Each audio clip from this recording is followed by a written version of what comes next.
Alexander the Great gained renown as an iconic figure who subdued nearly the entire known world, overcoming vast armies and toppling ancient empires that had stood for thousands of years.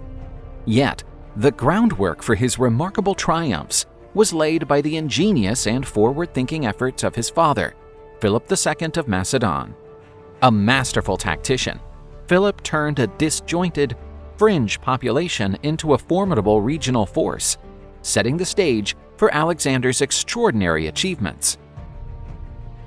The Macedonians were regarded by many fellow Greeks as uncivilized and ignorant, dwelling in a rugged, mountainous terrain plagued by internal strife and perpetually menaced by foreign raiders.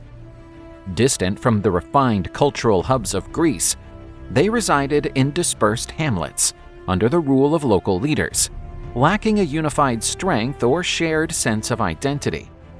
Nevertheless, their location was strategically vital, serving as a shield against the even wilder tribes to the north and west, such as the Illyrians, Thracians, and Paeonians.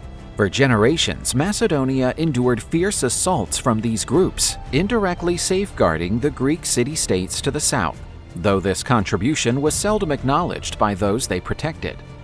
The tough existence in this challenging environment molded the Macedonians into a people of unmatched resilience and tenacity, traits that earned them a formidable reputation as fighters. Trained from youth to protect their homeland, they honed distinctive battle skills out of sheer necessity. Philip recognized this latent strength and sought to enhance it through sweeping military innovations. Drawing inspiration from his days as a political captive in Thebes, where he closely examined the groundbreaking strategies of the Theban commander Epaminondas, Philip introduced the renowned Macedonian phalanx. This formation featured troops wielding exceptionally long spears called sarusses, which allowed them to hold enemies at a distance while moving forward in a compact, unbreachable line. The success of this novel approach was demonstrated in a string of victories, swiftly establishing the Macedonian army as the dominant military power in Greece. While the Greeks were mired in ceaseless internal quarrels that drained the strength of their city-states through relentless conflicts, Philip II seized the opportunity to enlarge and solidify his realm. With shrewd diplomacy and keen political timing, he capitalized on these rifts, elevating his kingdom to the preeminent power in Greece. Upon taking the Macedonian throne, Philip employed calculated marriages as a key method to reinforce and broaden his authority. He wed Olympias, a striking princess from the nearby kingdom of Epirus, forging critical alliances. He also tied himself to prominent families in Thessaly and Illyria, among others, securing his borders and neutralizing possible foes. Through these unions, Philip widened his reach and ensured that his eventual son, Alexander, would inherit a robust, cohesive kingdom poised for global conquest. Macedonia's economy relied heavily on farming and herding, supported by rich soil that sustained thriving agriculture and widespread livestock rearing. However, the true prosperity that fueled its swift economic and military growth stemmed from the exploitation of plentiful local gold reserves, particularly near the towns of Philippi and Amphipolis. The gold mined from these deposits formed the economic backbone of the kingdom, enabling Philip to fund his military, boost commerce, and draw traders and artisans from various areas. Thanks to this mineral abundance, Macedonia rapidly evolved into a vibrant trade hub, further strengthening Philip's dominance and influence across the region. Athens was tardy in recognizing the full scope of the danger posed by Philip II and the rising might of Macedon. For years, the Athenians, absorbed in their own political squabbles and feuds with other Greek cities, dismissed Philip's progress in the north. But as key territories fell under Macedonian control one after another, it became evident that Philip's ascendancy endangered not just Athens' political independence, but that of all Greece. In this context, the Athenian speaker Demosthenes rose as the most eloquent and forceful opponent of Philip's expansion. In his passionate orations, dubbed Philippics, Demosthenes alerted Athens' citizens to the perils embodied by what he called a ruthless and relentless tyrant, whose ambitions knew no bounds. To him, Philip posed not only a martial threat, but a dire risk to the democratic principles of the Athenian state, a man capable of crushing the liberty the Greeks had fought so hard to secure over centuries. The political movement spearheaded by Demosthenes and his supporters depicted Philip as a savage, a despotic ruler bent on not only conquering Athens militarily, but also extinguishing its democracy and subjecting the Greeks to Macedonian rule. Notices, leaflets, and public addresses condemned the alleged tyrannical aims of the Macedonian king, portraying him as a dire foe of Hellenic liberty. Though these efforts stirred some public sentiment, Athens was sluggish to respond decisively to the looming peril, hindered by internal indecision and the challenge of forging firm alliances with other Greek cities. Philip did not simply aim to subdue the Greek cities, despite the rapid expansion of his military and political sway. His vision was grander and more far-sighted: to unite the frequently divided Greek states under one command, not to oppress them outright, but to guide them in a collective war against their long-standing adversary, the Persian Empire. This endeavor to rally the Greeks against Persia rested on the ideological foundation of Pan-Hellenism, a notion promoting the unification of Greek peoples to confront an external enemy, an idea earlier championed by the prominent Athenian thinker Isocrates. Philip viewed this concept as a chance to justify his rule and leadership, establishing a firm political footing for his upcoming campaigns by leveraging the Greek desire for vengeance against the Persians for the devastation wrought during the Persian Wars and the subjugation of Greek cities in Asia Minor as both moral and political grounds. Despite this, major Greek cities like Athens, Thebes, and particularly Sparta fiercely opposed this scheme. To them, Macedonian leadership did not signify a partnership of equals, but rather the forfeiture of their sovereignty by yielding to a kingdom long deemed uncouth. Sparta declined to participate in the Greek League proposed by Philip to orchestrate the campaign against Persia, staunchly asserting its independence and rejecting submission to an outsider king. Thebes, once an ally of Philip during Greece's internal struggles, began to perceive him as a direct challenge to its own regional supremacy, following the dramatic rise of the Macedonian forces. Athens, swayed by Demosthenes, saw Philip's rise as the potential demise of its democracy and autonomy, prompting the city to spurn Macedonian designs. Though Philip had built an impressive military and political stature, his kingdom still grappled with critical vulnerability.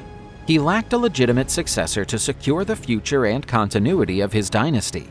Conscious of this weakness, Philip knew he needed to address it urgently. With Olympias as his new bride, a youthful princess from the neighboring realm of Epirus, famed for her captivating beauty, fierce temperament, and profound engagement in mysterious religious rites, he resolved to fulfill this duty. Olympias was no common figure. She possessed a commanding and enigmatic aura that both enthralled and unnerved the Macedonian court. Some regarded her as a priestess conducting arcane ceremonies with serpents, while others saw her as a being of near mythical might.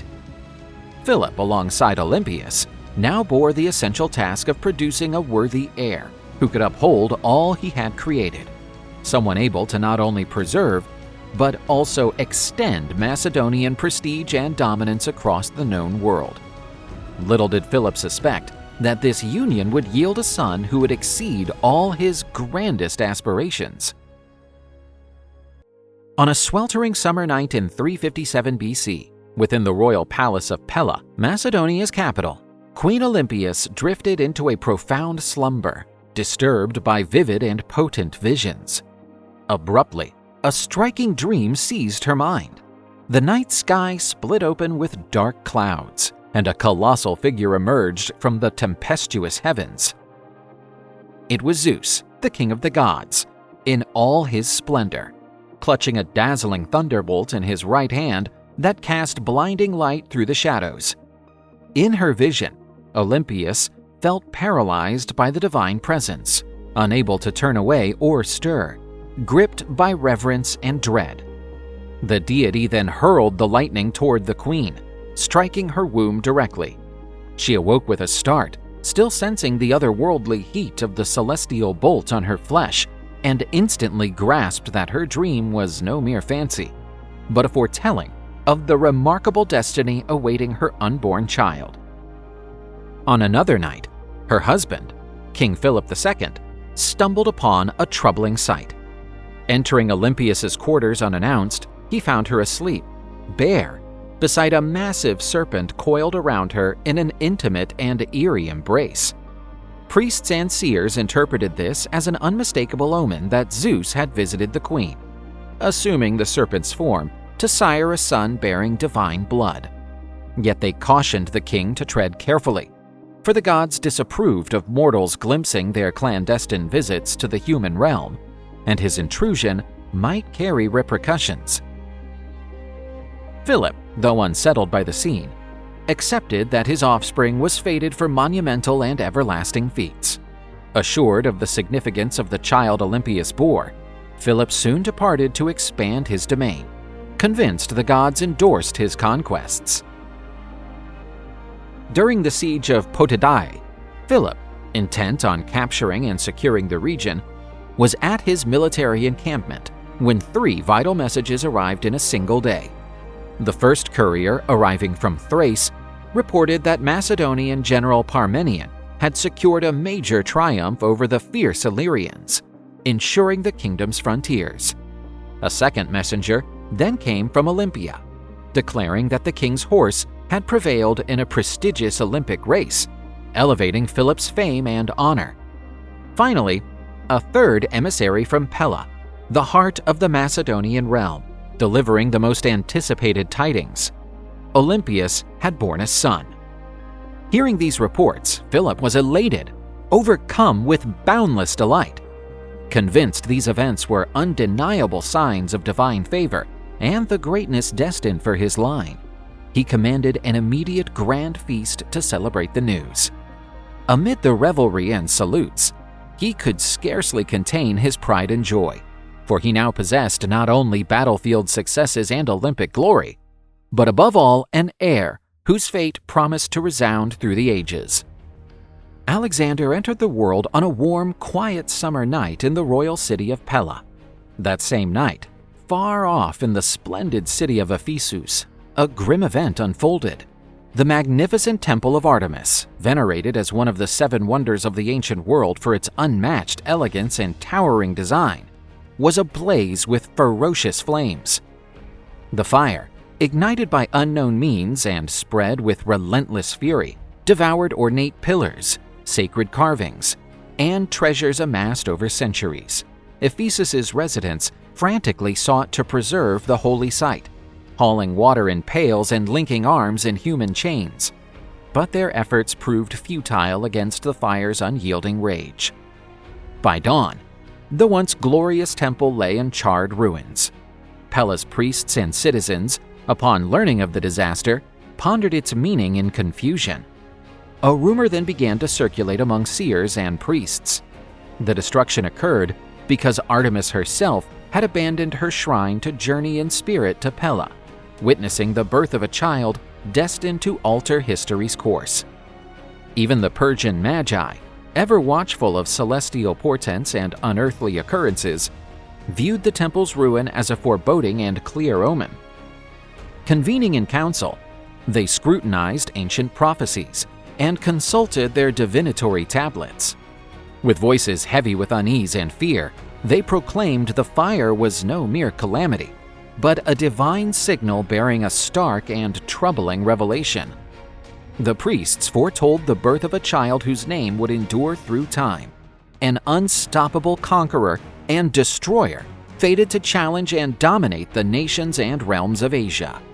The gods had spoken plainly, and the sages knew the destiny of empires was on the cusp of radical change. The gods had not overlooked Philip's boldness in observing the sacred and divine union of Olympius with Zeus in serpentine guise. This unintended act of intrusion, though accidental, had disrupted the holy order and offended celestial designs, prompting the immortals to devise a fitting penalty to remind the mortal king of boundaries not to be crossed. During the siege of Potidæa, a city under Athenian sway, Philip led his forces personally amid the tumult of combat. The city's walls held firm, guarded by adept archers who unleashed a ceaseless barrage upon the Macedonian ranks. At a pivotal moment in the fray, as he directed his troops at the forefront and rallied his men with resounding cries, Philip was abruptly struck by an arrow fired from within the walls. The shaft pierced his face, gouging deep into his right eye. Philip collapsed, blood pouring forth, racked by searing pain as his soldiers hastened to his side. Swiftly, the king was carried to the shelter of his tent, where the skilled and famed surgeon Critobulus was urgently called to preserve his life. With exceptional expertise, Critobulus treated the injury, averting disfigurement to the king's visage. Yet the harm was irreversible. Philip had lost all vision in his right eye. From that day, Philip carried the scar of his overstep, a perpetual reminder that even the mightiest of men must revere and heed the mysteries and limits ordained by the gods. Alexander's birth was enveloped in remarkable incidents, prophetic visions, and omens dispatched directly by the divine, lending a mythical resonance and godly essence to the Macedonian prince's origins. Foretelling and signs heralded a grand fate, suggesting this boy was destined to govern and mold the future of the known world. Yet shortly after his birth, Alexander was thrust into the stark realities of human existence.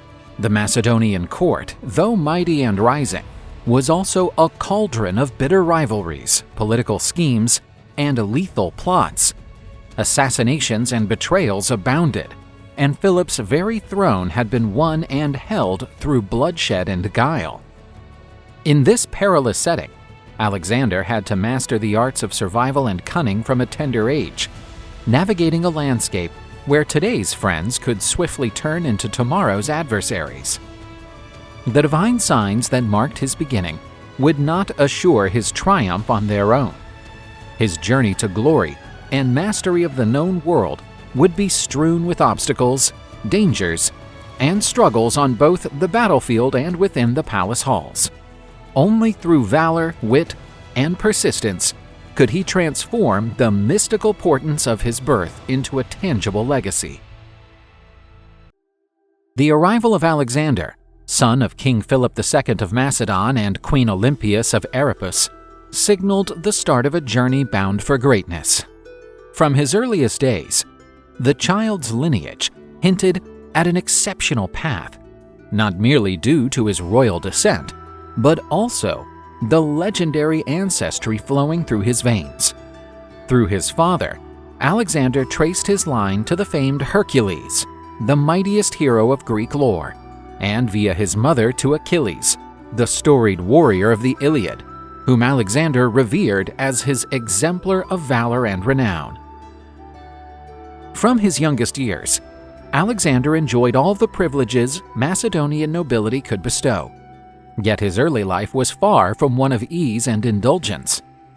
The watchful Queen Olympias, a woman of fierce will and lofty ambition, closely monitored the young prince's every step. Her diligence stemmed not just from maternal devotion, but a determination to forge Alexander into a resolute and decisive ruler. Olympias knew excessive coddling could sap the boy's spirit, so she enforced strict discipline, even while enveloping him in care and affection. Meanwhile, Philip II was often absent, occupied with incessant military campaigns and territorial gains that bolstered Macedonia's might. Despite his frequent departures, the rare occasions when Philip returned were seized to shape Alexander's character, imparting vital lessons. These fleeting encounters between father and son left a lasting mark on Alexander, fueling his aspirations and molding him into the future sovereign he was meant to become. From childhood, Alexander was encircled by the offspring of Macedonia's most prominent and powerful clans. Among them was Hephaestion, a youth with whom Alexander forged a bond so profound it would be remembered across centuries. These privileged peers shared play, studies, and drills, forming ties of trust and loyalty that would prove essential throughout the future king's military and political endeavors. The young prince's education was first placed in the stern hands of Leonidas, a rigorous and unyielding tutor from Olympias's native Epirus. Under his charge, Alexander learned early that a leader's worth lay not only in the comforts and privileges of royalty, but also in endurance, discipline, and restraint. It's said Leonidas subjected the boy to tough hardships, routinely checking his possessions for extravagances that might undermine his growth into a frugal leader. On one well-known occasion, Alexander was chided for using too much incense during a sacred rite. "What are you doing, lad? That's costly. Once you've conquered the incense-rich lands of Asia, you can lavish it as you please. For now, use just a little." As a grown man, after subduing all of Persia, Alexander sent a hefty crate of incense to his old tutor with this note: "I'm dispatching this generous load of frankincense and myrrh, hoping you'll no longer stint the gods." His love for the Iliad surfaced early, sparked by his instructor's influence. Captivated by Homer's tales of heroic deeds, Alexander deeply identified with Achilles, often envisioning himself as the epic hero in games with his companions, particularly Hephaestion, who would become his truest and most steadfast ally. A copy of the Iliad stayed with Alexander throughout his life, reflecting its profound effect on his martial zeal and ambition. With the acquisition of 2 bountiful gold deposits near the city of Amphipolis, Macedonia entered an unprecedented era of wealth. These reserves, especially those around Philippi, endowed the kingdom with immense resources, enabling Philip II to fund vast improvements for his people and, above all, his army. Macedonia, once a relatively marginal and modest realm, swiftly transformed into a center of riches and splendor, luring merchants, artists, engineers, and craftsmen from across the Greek world. These traders brought exquisite goods like fine cloths, ornate arms, and luxury items, enriching the Macedonian court and fortifying its trade and diplomatic ties. In this climate of rising prosperity, King Philip II displayed a keen interest and passion for horses, creatures that embodied power and prestige and were central to Macedonian military tactics. His enthusiasm for racing and awareness that a top-tier cavalry would be key to battlefield success led Philip to devote substantial resources to acquiring and breeding superior steeds. Macedonia began drawing the most esteemed horse breeders and dealers from Greece and nearby lands, eager to sell their finest mounts to the ambitious king. It was then that Philonetus, a famed trader from Thessaly, a region renowned for its strong and sturdy horses, arrived at the Macedonian court to offer the king an unrivaled stallion. This horse was a striking black beast, its powerful build plainly showcasing its vigor and grace. Philip was instantly taken by the animal's stature, seeing in it great promise for war. Yet its unruly and fierce nature ruled out an immediate purchase, as none of the seasoned Macedonian riders could master it on their initial tries. Philip, ever practical, deemed a horse, however splendid, worthless if it couldn't be ridden. But then young Prince Alexander, entranced by the majestic creature, volunteered to attempt taming the black stallion. His bold offer surprised and amused the onlookers, yet Alexander's resolute gaze persuaded Philip to let the young prince try, despite his advisors' fears that the heir might gravely injure himself, or even snap his neck, attempting to subdue a beast that had already bested skilled riders. While the court's nobles mocked young Alexander's daring bid to tame the imposing black stallion, the prince keenly observed the animal's wild antics. Noticing the cause of its agitation, Alexander saw that the horse was spooked by its own shadow, starkly cast on the ground by the bright sun. Sensing its fear, Alexander approached Bucephalus gently, took its reins with care, and calmly turned it toward the sun. No longer seeing the shadow that alarmed it, the horse eased, letting the young prince draw nearer. Alexander soothed the stallion. With a swift, graceful leap, he mounted the mighty beast, gripping its reins firmly to keep it in check, thwarting any resistance. Gradually, Alexander slackened the reins, permitting the horse a gentle trot, then safely let Bucephalus gallop freely across the open plains. The nobles, once skeptical and now awestruck, fell utterly silent at the young prince's stunning show of skill and courage. Returning to the circle of nobles, Alexander was met with a burst of cheers. His father, King Philip, brimming with pride and joy, stepped forward to embrace the young prince who had just dismounted triumphantly. Philip declared before all present, tears in his eyes, that Macedonia was too small for his son's greatness, predicting Alexander must seek a grander realm, worthy of his exceptional bravery and talent. The young prince named the splendid animal Bucephalus, meaning ox head, after the white mark shaped like a bull's head on its brow. Bucephalus would become Alexander's cherished mount and constant companion, joining the future conqueror in most of his battles and campaigns. The bond between youth and horse grew into a symbol of Alexander's boldness, resolve, and leadership, enduring through times as a peerless tale of loyalty and partnership between warrior and steed. Astride this noble beast, Alexander would ride toward everlasting fame, emerging as one of history's greatest military minds. King Philip of Macedon was perpetually seen as a crude outsider by the Greeks, a perception that pained him deeply. Despite his martial successes and political acumen, the Greeks of the great city-states still viewed Macedonia as a rough land, populated by unpolished fighters lacking intellectual polish.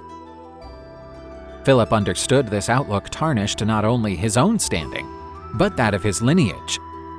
Philip observed with both pride and worry as the spirited young Alexander grew increasingly like him each day. The boy was fearless, driven, and possessed a restless nature, ever seeking trials to test his bravery and intellect. Yet the king knew the Macedonian tutors, however committed, couldn't fully mold his son as he desired. Alexander required more lessons in modern warfare and courtly manners. He needed an education to craft him into a true statesman and ruler, one who could awe the Greeks and excel not just in combat, but in depth of thought. If he remained solely under Macedonian mentors, Alexander risked being dismissed by the Hellenes as merely another rough-hewn youth, adept at war, but devoid of the refinement needed to govern a vast empire. Thus, the king spared no cost or effort to procure the finest teacher for his son.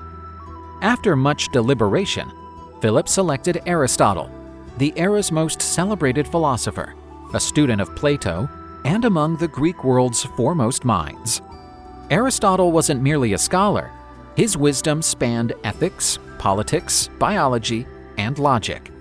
His renown lent prestige, and his guidance could validate Alexander as more than a warrior prince, but a distinguished leader. To house the philosopher and his pupils, Philip ordered his palace at Mysa refurbished into a veritable school of philosophy, where Alexander and the sons of Macedonian nobles would study morals, rhetoric, science, medicine, and the arts. Among these learners were future generals and counselors like Hephaestion, Ptolemy, and Seleucus, who would later prove vital in Alexander's global campaign. Under Aristotle's tutelage, Alexander not only absorbed teachings on ethics and governance, but was urged to question, reason, and grasp the world's intricacies.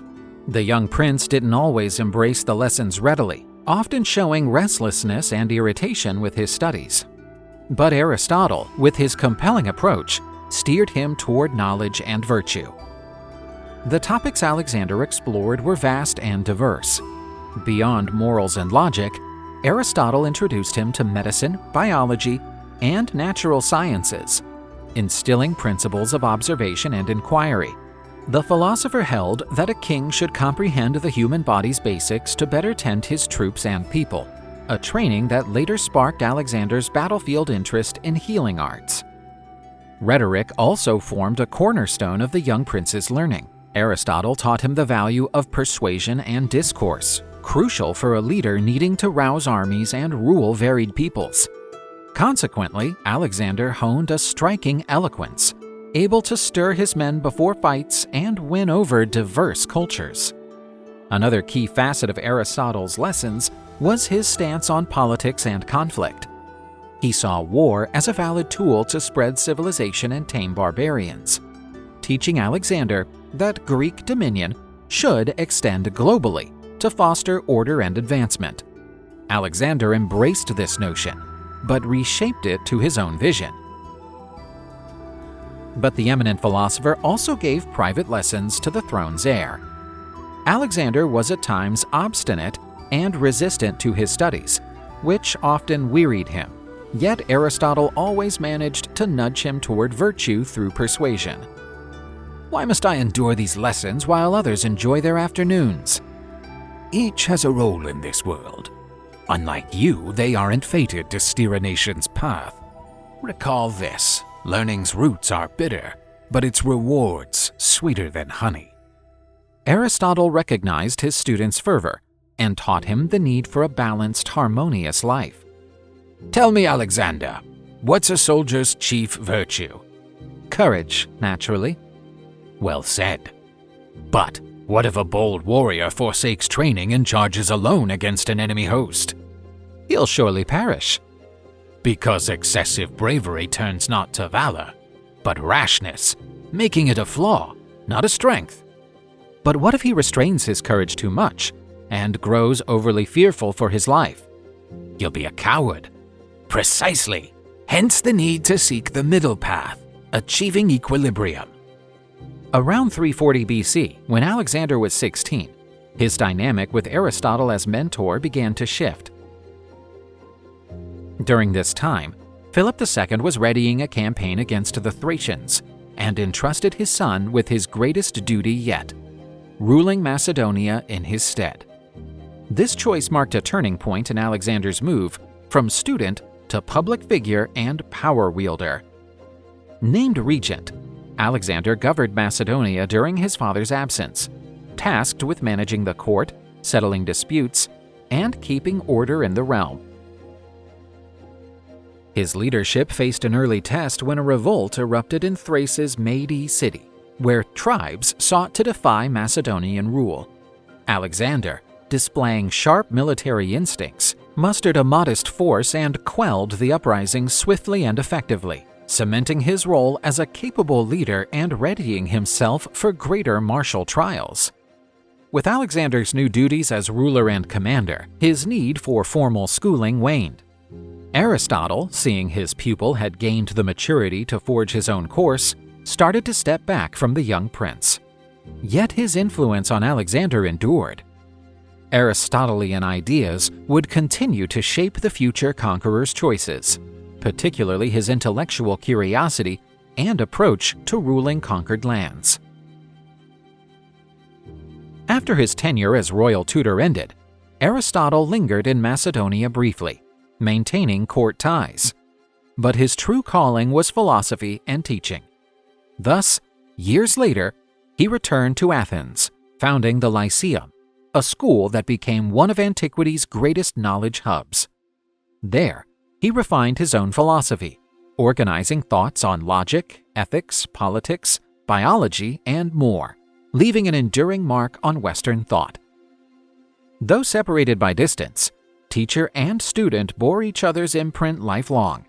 Alexander carried a reverence for learning and a quest for rational insight into the world, while Aristotle saw in his former charge the embodiment of his ideals of human excellence and grandeur. Alexander had reached adulthood, yet still resided with his companions in Mesa's palace under Aristotle's guidance, who was shaping him into more than a mere conqueror like his father, but a philosopher king. One day, the arrival of Philip's retinue, Alexander's father and Macedonia's ruler, was proclaimed. I thank Aristotle for his efforts in crafting a man no Greek could call barbaric, but now it's time to release him to the world. My lord, I beg just one more year. He has much yet to grasp. I see your care, but life's harshness also teaches lessons of worth. Alexander departed with his father to inspect his forces. The young prince was thrilled. The chance to fight beside his father on battlefields had at last come. Alexander, meet the Hetaroi, the king's companions, the elite of Macedonian cavalry. I now grant you command of the world's most feared cavalry unit. The king's companions comprised aristocratic sons, holding the Macedonian army's most esteemed ranks. Alexander, understand that our phalanxes are the anvil, and the cavalry the hammer, whose mighty blows can break any foe. After taking command, Alexander was welcomed by his new officers, many his childhood friends, who also served as his personal guard. Alexander began shouldering ever greater duties under his father's oversight. Seeing his son's intellect and resolve, the king prepared him for the future, assigning him vital administrative and military roles in the kingdom. Among the weightiest tasks given to Alexander was governing Macedonia in his absence. When Philip set out to campaign against Thracian tribes near the Hellespont, he left the young prince to oversee political and military affairs. This was a defining moment in Alexander's growth, for he was no longer just Aristotle's bright pupil or a promising heir. He was now an acting sovereign, testing his skills in leadership and command. With the king away, Alexander received official power in the realm as regent and keeper of the royal seal. Philip bestowed on him the royal seal, a ring signifying his right to act in the king's name. This honor affirmed his place as direct successor and ensured his orders during the Regency bore Philip II's authority. It fell to Alexander to maintain internal peace, manage the kingdom's governance, and handle diplomatic and military matters. To many Macedonian nobles, accepting such power in a youth was hard, but Alexander soon proved himself equal to the task. His mother, Queen Olympias, sought to widen her sway by counseling and steering her son in some political choices. Ambitious and resolute, Olympias viewed Alexander's regency as a chance to bolster her own courtly influence. Her meddling, however, started to stain the young prince's repute. Alexander's foes and the more traditional Macedonian nobles spread whispers that Macedonia's ruler was swayed by a woman, a notion that stung the pride of the warrior aristocracy deeply. The belief that a king must be strong and self-reliant made such claims heavy against Alexander, even if his decisions were sound and shrewd. Noticing the harm of these barbs, Alexander began distancing himself from his mother's sway in governance and martial affairs, striving to reaffirm his command in the nobles' eyes, and showed he ruled with firmness. While Alexander held the regency, the Illyrian Maedi tribe in the northern mountains saw a chance to defy Macedonian rule. The Maedi thought Alexander's youth and Philip's absence offered a tactical edge to rebel and extend their frontier influence. Without delay, Alexander rallied the garrison troops Philip had left in Macedonia and marched against the Maedi, launching his first solo military venture. This was a critical juncture, showcasing his promise as a commander and his knack for strategic calls in tense moments. He swiftly mustered the army and advanced decisively, intent on crushing the threat before it grew. Facing the Maedi, Alexander displayed tactical cunning by splitting his forces into two fronts, encircling the rebels and cutting off escape. He first deployed skirmishers to taunt the foe and draw them to open ground. where his disciplined infantry could engage with advantage. After tiring the Maedi with rapid, calculated strikes, Alexander led the final charge with his cavalry in person. Using the rugged terrain to funnel the rebels to a weak spot, he breached their lines and forced a retreat to their chief stronghold. With the upper hand secured, Alexander ordered a systematic siege. He employed makeshift assault towers and scouts to pinpoint wall vulnerabilities. After a fierce clash, his troops broke through and stormed the fort. The fight within was intense, but the Maedi, disordered and trapped, were soon overpowered. Post-victory, Alexander claimed the city and founded a Macedonian outpost there, ensuring the northern border's calm and reinforcing the kingdom's hold. He ousted the locals and established Alexandropolis. This act bore deep meaning, as it was rare for a 16-year-old prince to name or found a city after himself, signaling his ambition and regal self-view. This founding foreshadowed a tactic Alexander would repeat in his Asian conquests, establishing many cities in his name. By naming the city for himself, Alexander echoed the custom of great conquerors who marked victories with new settlements. This move reflected his vision of grandeur and his claim to be more than Philip II's son. This triumph bolstered his standing as a military figure and warned Macedonia's foes that, even without Philip II, the kingdom stood under strong, resolute leadership. The successful Maedi campaign was key to Alexander's repute among the Macedonian army and nobles. No longer just Philip's heir, he was now an emerging leader, proving early his readiness for far greater trials ahead. Per Plutarch, Philip II received news of Alexander's success with mixed pride and wariness. The young prince's martial triumph affirmed his leadership capacity, vital for Macedonia's future king. Yet Alexander naming Alexandropolis after himself showed a daring Philip couldn't overlook. City naming was a privilege of mighty kings and victors, and for a 16-year-old prince, this hinted at an ambition that might one day rival his father's rule. This blend of pride and caution would define Philip and Alexander's bond in years ahead, marked by both acclaim and rivalry. Though pleased with his son's prowess, Philip knew he was raising an heir who might someday challenge his own dominance. In Pella, Macedonia's grand capital, a courier reached the royal palace gates, bearing urgent word. "Prince Alexander, the king demands your presence at camp at once," he declared, bowing respectfully. It was widely known that the king's recent strikes on Greek cities had faltered. Forced to pull back, Philip called his son for a pressing meeting. Arriving at the army tents, he found his father poring over maps on a rough table, showing some unease. "I'm here, father. I hear the offensive was halted," Alexander said, his tone steady, aware of the moment's weight. My son, we Macedonians are like rams. We step back only to charge harder. He laid a firm hand on Alexander's shoulder, conveying both burden and trust. That's why I summoned you. Together, we'll deliver the decisive strike against those cursed Thebans and Athenians. This time, they'll feel Macedonia's full might. Greece was rife with deep tensions among its city-states, traditionally fierce in guarding their freedom. Athens, Thebes, Sparta, and lesser Palais lived in constant vigilance, each wary of the other's growth or sway. Philip's rising fame as a strategist and his troops' discipline alarmed the Greeks, who saw Macedonia as a savage and perilous force.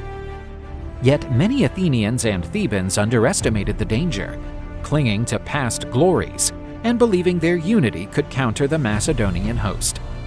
Philip II's ascent showed the Macedonians wouldn't halt soon. Gaining resources like northern gold mines and bolstering his military ranks gave Macedonia an edge to steadily assail or subdue any opposing polis. Athens, with its naval legacy and smaller land army, held a long-standing feud with Thebes, whose fighters were admired for their order and bravery. But Macedonia's rise forced Athenians and Thebans to set aside differences. Their alliance sprang not from brotherhood, but survival's stark need. The Athenians offered mainly naval skill, but also sent sizable hoplite infantry to bolster the coalition's foot soldiers. Thebes supplied the famed Sacred Band and a robust infantry corps, lauded since defeating Sparta as one of Greece's finest phalanxes. This uneasy pact took stance at Chaeronea to halt what they saw as Macedonia's swelling tide, led by Philip II and his heir, Alexander. The looming clash promised to reshape Greece's power balance forever. When the armies met on Chaeronea's plain, each leader arrayed his forces to maximize weapons, training, and ground. The Greeks split their line, Athenians on the left, strong with hoplites, Thebans on the right, bearing pride from humbling Sparta. In the center, mixed troops from other polais aided the push. Conversely, Philip II and Alexander positioned the Macedonian army to leverage both phalanx might and cavalry speed. Philip took the right wing with part of his phalanx and hypaspists, elite light infantry tying heavy phalanx to other units. Alexander led the left with the Hetario cavalry, a shock force and the young commander's pride. Macedonia's edge lay chiefly in adopting sarissas, spears over 5 meters long, far outranging Greek hoplites' arms. In phalanx form, each soldier wielded his sarissa two-handed, forming a spiked wall to repel foes before they could strike. Rigorous training let these spearmen move with fair agility. The Macedonian cavalry worked in tandem with infantry. Rather than charge alone, Philip and Alexander held them until phalanxes pinned the enemy line, opening breaches and scattering hoplite ranks. Then cavalry surged, hitting exposed flanks and rears. Thus, unity among phalanxes, hypaspists, and cavalry made Macedonia's army adaptable and ready for diverse fight conditions, catching Greeks off guard. Among Greek forces, Thebes boasted the most revered unit, the Sacred Band, an elite group of 150 lover pairs, picked from Boeotia's bravest. This band fostered deep loyalty, fighting side by side. Each strove to prove valor for self and partner. Their invincible fame stemmed from crushing Sparta at Leuctra, showing Greece that Spartan rule could fall. At Chaeronea, they held a key spot in Thebes' line, facing Alexander's wing directly. The Sacred Band's prestige made it a prime target, as breaking it would shatter Greek morale for Macedonia. The battle opened with Philip II's phalanxes advancing rightward, stepping steadily toward Athenian ranks. Combat erupted fiercely, the fight seeming balanced. Then, Philip ordered his troops to fall back. Athenians read this as weakness, pressing forward boldly to exploit the Macedonians' seeming falter, sensing victory near. Meanwhile, on the left, Alexander faced Theban troops. His cavalry launched swift strikes against the mighty Sacred Band. Thebans, used to battling standard hoplites, struggled with cavalry's speed. Each charge forced orderly retreats, but javelins and long spears thinned their ranks. The young heir used his mount's agility to erode enemy defenses. Theban shields, marked with Hercules' club, grew unwieldy as Alexander's hurled assagai battered them. On the opposite flank, the Athenians pressed against Philip. Thinking they had him cornered, the Macedonian king reversed his ploy. He commanded his phalanxes to surge forward with full might, while dispatching hypaspists to brace the formation's edges. Philip's withdrawal, which seemed a desperate move, was in truth a ruse to create an opening in the Greek coalition's front, enabling Alexander's cavalry to sweep in and strike the Athenians' flank and rear, catching them utterly off guard. Witnessing this crushing assault, the Greek forces began to buckle. The Athenians, Fearing encirclement and reeling from simultaneous hits by phalanxes and cavalry, saw retreat as their only escape to preserve their lives. The sacred band, steadfast in its famed valor, still held against the Macedonian lines on the other flank. But once the Athenians fled, Alexander and the Hetauri cavalry turned again to confront the resolute Thebans. Unlike the Athenians, they resolved to stand until the end, fighting a brutal struggle that history recalls as a heroic stand for the Hellenic cities. Ultimately, the Theban flank was crushed, the Athenians scattered, and Chaeronea's plain lay strewn with shields, spears, and fallen warriors. The Macedonian army cemented its dominance there, and the victory over Thebes' finest is etched in history as Alexander's first major triumph as a commander. The final toll at Chaeronea was staggering. Roughly 2,000 Greek soldiers perished on the field, including every valiant member of Thebes' sacred band. Another 4,000 were captured and enslaved, leaving a gaping wound in many city-states. Philip II's victory stood unchallenged, and Athens and Thebes, once proud, bowed before Macedonian might. Amid the bodies of Greece's best warriors, Macedonia's repute as an unbeatable force solidified. Thebes, shamed by losing its legendary unit, yielded to the new order. Athens, once a naval titan, had to bargain to avoid worse ruin. Each polis then realized the Greek world had entered a new age, defined by Philip II's rule, and crucially, Alexander's ascent. Alexander was celebrated as Chaeronea's great champion. His name rang through the ranks of seasoned fighters who, though hardened by war, saw the youth as a daring leader with rare genius.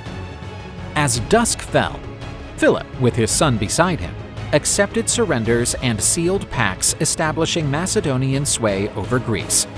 Chaeronea decided Thebes and Athens' fates, lifted Philip II to his zenith, and cleared the path for Alexander to rise as the next grand conqueror of the Hellenic sphere. Philip II of Macedon and Alexander had just dealt a harsh and humbling blow to the allied forces of Athens and Thebes at the pivotal Battle of Chaeronea. The field, now hushed, was blanketed with the remains of fallen Greek fighters. At the ensuing festivities, flush with triumph and wine, Philip staged a crude display, lurching and dancing atop the corpses of his vanquished foes. Alexander, seeing this, felt disgust and outrage. He approached the king and sharply reproached him. "Philip the Savage! Now it seems the Athenian scorn for you wasn't all misplaced." Philip halted briefly, eyeing his young son with a blend of pride and rue. "No matter my deeds, Alexander, to these Greeks I'll always be a brute. But not you, my son. Aristotle honed you, and now you're more a child of Hellas than I'll ever be. So I charge you with the vital task. Go to Athens and secure their surrender." After the crushing loss at Chaeronea, Athens was steeped in dread and uncertainty. With most of their army broken, the Athenians feared for their city's survival, now nearly defenseless. Against this grim scene, Alexander entered Athens with a small retinue. The young prince, just 18, was greeted by the city's people with grandeur and honors befit for a fabled hero. Local leaders aimed to appease and evade the young victor's ire. Athens was a wonder to Alexander's eyes. His path led to Plato's storied academy, where his mentor Aristotle had trained. Then he marveled at the splendid theater of Dionysus, staged to the timeless Greek dramas he cherished. But climbing to the Acropolis, gazing at Athena's majestic temple, he felt Athens' cultural splendor pierce his soul. There he grasped the grandeur now under his charge. After the tour, Alexander spoke to the Athenian assembly. Before the tense city delegates, he laid out his father's terms plainly. "Athenians, my father, King Philip of Macedon, in a show of mercy and regard for this city's storied past, offers peace and accord. Captured soldiers will return to their homes. Your rights and holdings will be fully honored. No Macedonian troops will stay in Athens, and its freedom will be upheld. The sole condition is that Athens joins us as allies in the great venture ahead." The assembly, stunned and relieved by such leniency in their weakness, swiftly agreed to the alliance. Philip, mindful of Athens' vital navy for his Persian plans, chose to win the city with grace, not force. The Macedonian king opted to raise a monument for the Greek warriors lost in Chaeronea's bloody clash. Known as the Lion of Chaeronea, it was a grand stone figure of a lion seated upright, poised in solemn watch. For Philip and Alexander, the lion stood for bravery and martial might, as well as their firm grip over Greece's classic city-states. Yet for the defeated, especially Thebans and Athenians, it became a lasting mark of their downfall and weakness against Macedonia's growing power. With this gesture, Philip showed he respected his foe's courage and worth, proving his win wasn't over lesser or unworthy rivals. Yet by placing such a striking symbol, the Macedonians signaled to all Greece the unyielding strength of their army and the uncontested rule they'd forged.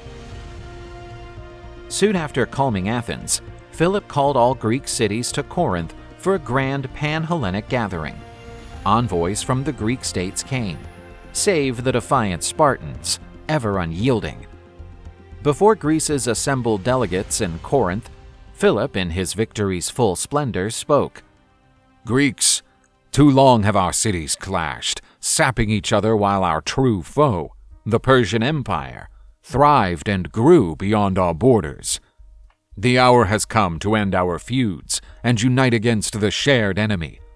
I offer a mutual defense pact under my lead, so together we may carry war to the empire that has so shamed and harmed us." These words struck deep in Greek hearts. The old grudge against Persia, nursed since the Persian Wars, flared anew. Philip, a deft statesman and now supreme head of the united Greek forces, was hailed by all as Hegemon, the unrivaled leader of the campaign set to alter the world's course. There, before the assembly, Alexander watched in silence.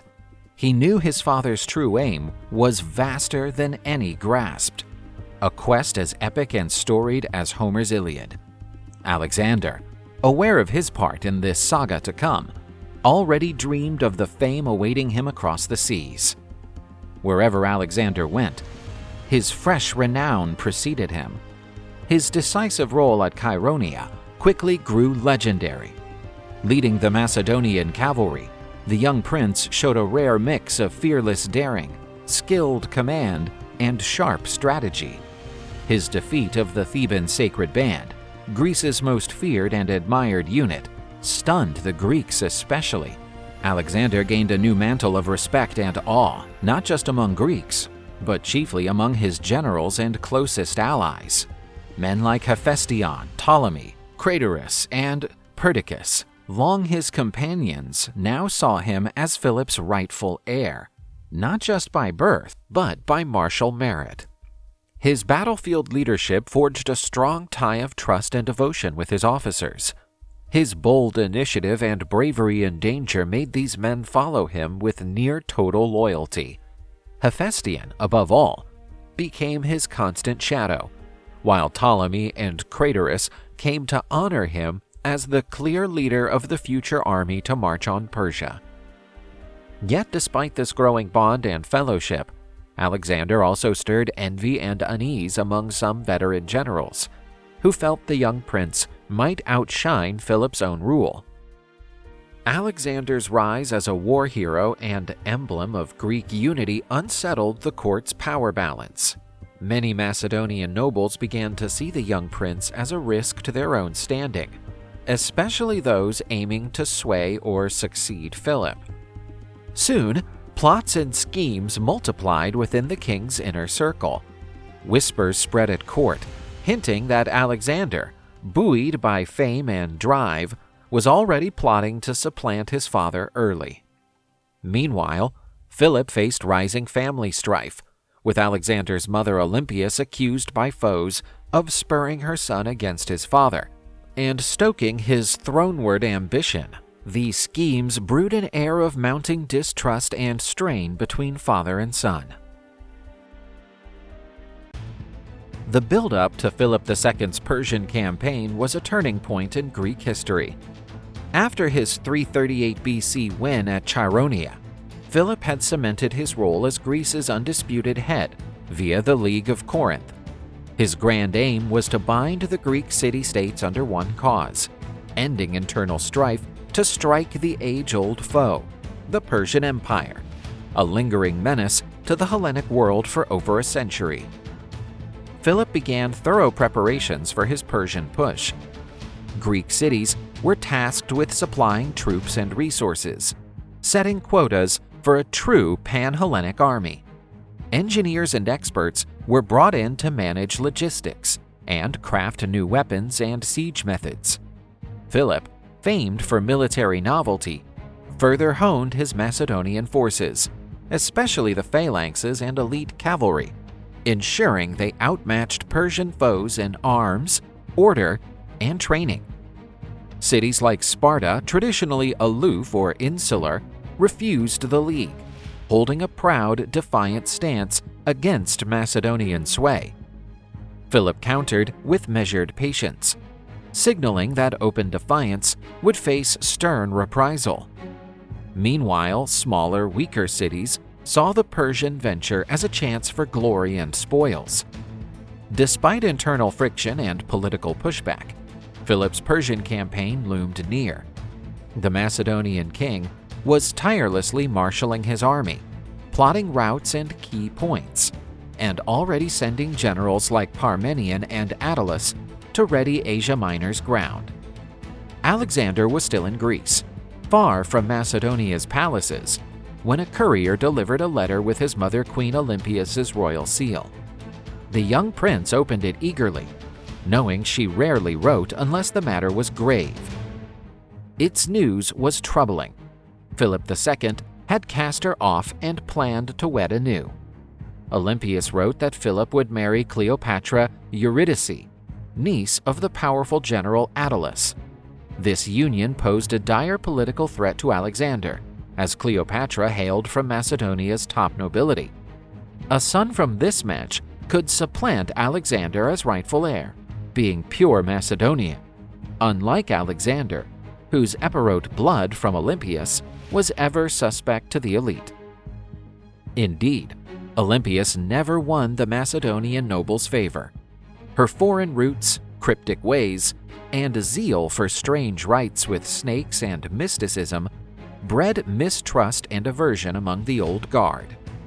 Her rift with Philip had widened over years, and the divorce merely capped this decline. Alexander, gravely worried, resolved to head back to Macedonia at once to guard his succession rights. On the return trip, the prince mulled his fraught tie with Philip. Since youth, Alexander felt the weight of his father's lofty demands, which swung between pride in his feats and dismay at his fiery nature and ambition. Back in Pella, Alexander found a tense political scene.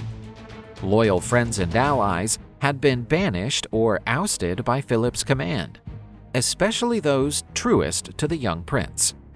General Attalus had risen as the court's key figure, increasingly steering military calls and turning Philip against Alexander. The royal wedding day soon came. Philip, perhaps to keep up appearances and avoid scandal, invited Olympias and Alexander to join the revelry. The festive mood hid rising strain beneath. Guests from Macedonia's mightiest clans drank freely, as custom allowed. The time came for toasts to the newlyweds. Attalus, well into his cups and fueled by old grudges against Alexander, raised his cup and boldly wished the gods grant Macedonia a worthy heir from Philip and Cleopatra Eurydice's bond. The insult was blatant and sharp. Alexander, gripped by fierce anger, hurled his cup at Attalus, splashing wine across the hall. The court fell into stunned silence as all watched the brewing clash. The young prince lunged at Attalus, set to brawl, but close friends held him back. Yet Alexander wasn't the only royal known for a hot temper. Furious at his son's outburst, Philip drew his blade and staggered drunk toward Alexander. The sight shocked all. Macedonia's armed king menacing his own heir before gaping guests. Only Philip's stumble and fall before reaching the prince spared a deadly strike. So this is the man to cross from Europe to Asia? He can't even cross from couch to couch, Alexander spat, livid and scornful. The tense hush after the scene soon turned to murmurs among the crowd.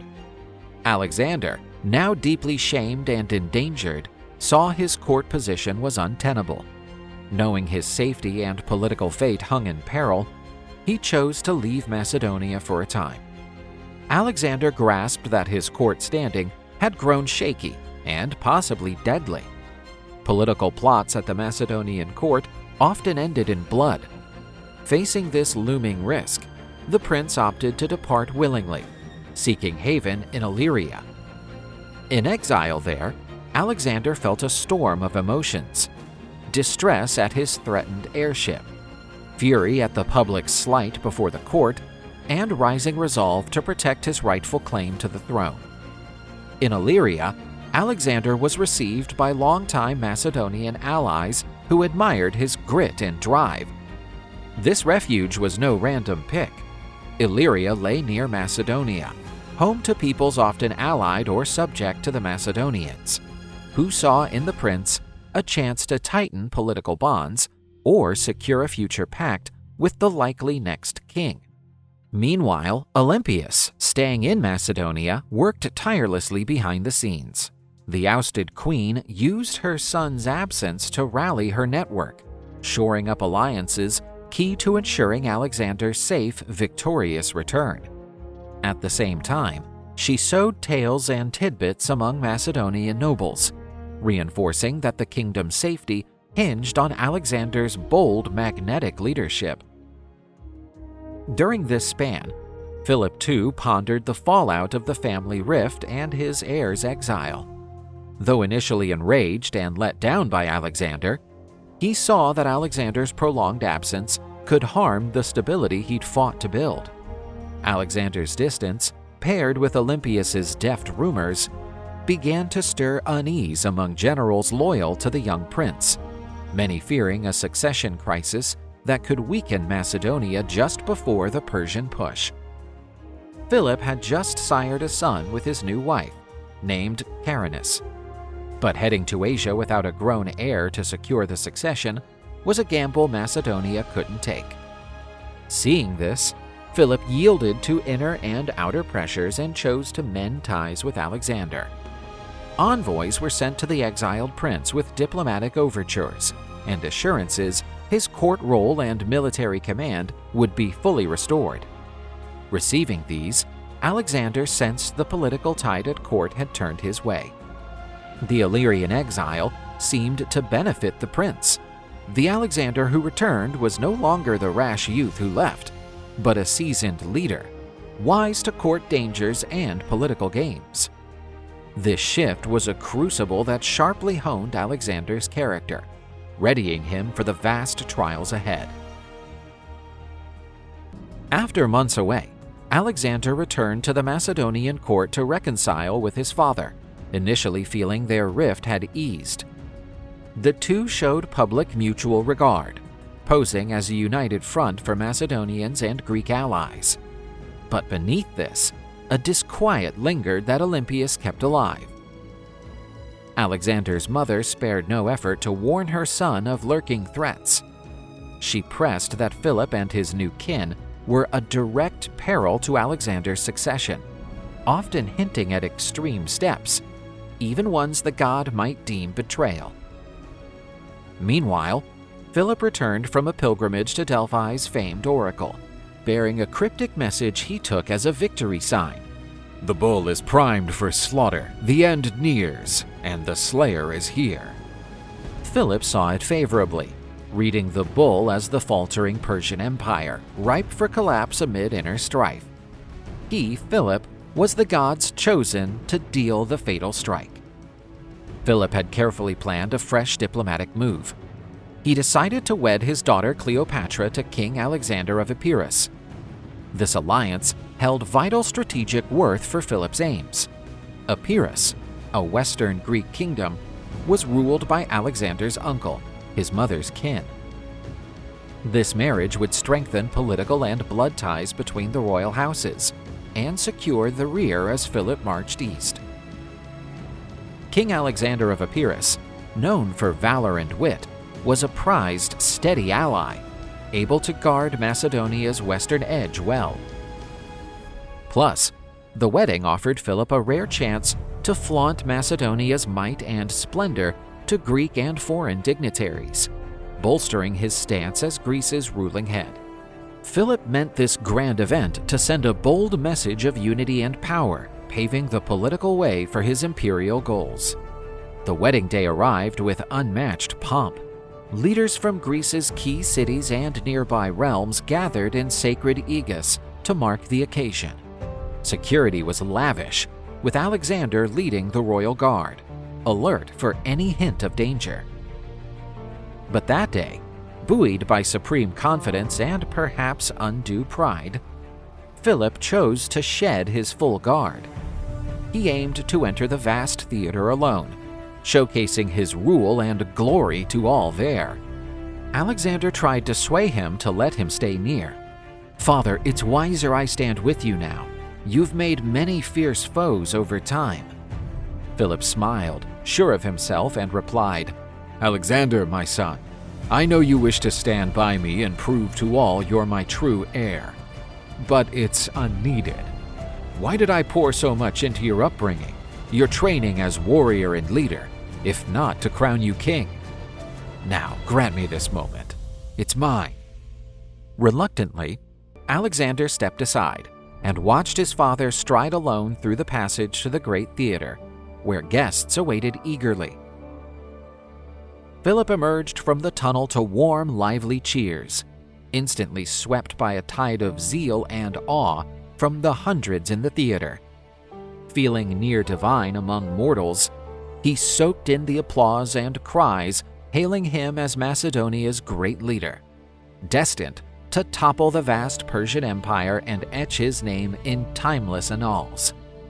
Each step fed his assurance and sense of invincibility in that unique moment. Yet fate crouched unseen amid the joyous, rapt throng. Pausanias, a royal guard, seized the moment when all eyes fixed on the king's grand entry and, with swift, quiet steps, neared Philip, masking his dark intent. Suddenly, in a quick, firm move, Pausanias drew a dagger and plunged it deep into the king's side. A brief, chilling silence replaced the cheers' clamor as Philip fell, stunned and in pain. The crowd, first frozen, erupted in panic and horror, screams ringing through the theater as people scrambled from the chaos. Shock and disbelief spread across dignitaries and citizens' faces, unable to fathom that the once invincible king had fallen to such a sudden, savage act. Amid the uproar, Pausanias tried to flee, but was soon chased and felled by the royal guard, ending the traitor's life. Seeing his father collapse wounded, Alexander rushed to his side, dropping to his knees and cradling him in his final moments.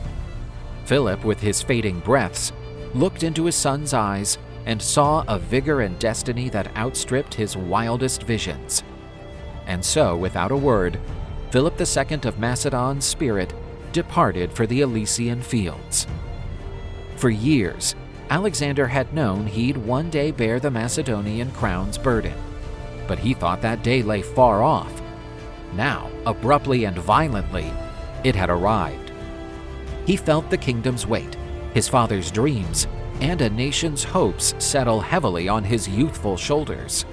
Amid the stunned silence still gripping the crowd, two of Alexander's steadfast friends, Hephaestion and Ptolemy, acted swiftly. their voices cutting through to fill the sudden void. "Long live King Alexander! Alexander, King of the Macedonians!" With firm resolve, they lifted the oak leaf crown, Macedonia's royal emblem, from Philip's head and placed it solemnly on Alexander's. Surveying the scene, he saw all eyes now fixed on him, seeking direction and strength amid the turmoil. His mission, he knew, began right then. Taking a steady breath, Alexander stood tall, exuding assurance and command. He understood he must honor his father's legacy and guide Macedonia to the glorious fate Philip had envisioned. He'd been forged for this all his life. Now, more than ever, it was time to become the king Macedonia needed, one destined for feats the world would never forget. As Macedonia sank into grief and disorder, early guesses swirled about the motive for the vile deed. Pausanias, trusted as a royal guard, surely had a deep personal grudge driving such an act. Many spoke of a buried bitterness from slights and wrongs he'd endured, notably from Attalus, a key general and Philip's ally. This festering wound might have turned into a merciless vendetta against the king, whom he felt had failed to uphold his honor. But Pausanias' death, before revealing his true reasons, sparked a flurry of other theories about the king's slaying. Soon, darker whispers spread through the court. Many murmured Olympias' name, Alexander's formidable mother. Her fierce feud with Philip was no secret, especially after his union with young Cleopatra Eurydice. Some staunchly believed Olympias had swayed or even spurred Pausanias to the killing, thus removing a threat to Alexander's future. Others ventured a grimmer notion, Alexander's own involvement. Though widely admired by the troops, the young prince's swift rise to power after his father's death drew wary glances from some. Beyond these internal plots, some voices suggested foreign meddling, namely from the mighty Persian Empire. Philip's death could be a bid to thwart or delay the invasion he'd planned. A Persian scheme to unsettle their rival realm wasn't wholly far-fetched. The Persians wielded a vast spy web, ever weaving plots to shield their domain. Amid such doubts and suspicions, one fact stood firm. Philip, the great king who aimed to conquer Asia, was gone, and Alexander now stood center stage, ringed by rivals and foes, yet backed by loyal comrades, ready to tread the path that would crown him Alexander the Great.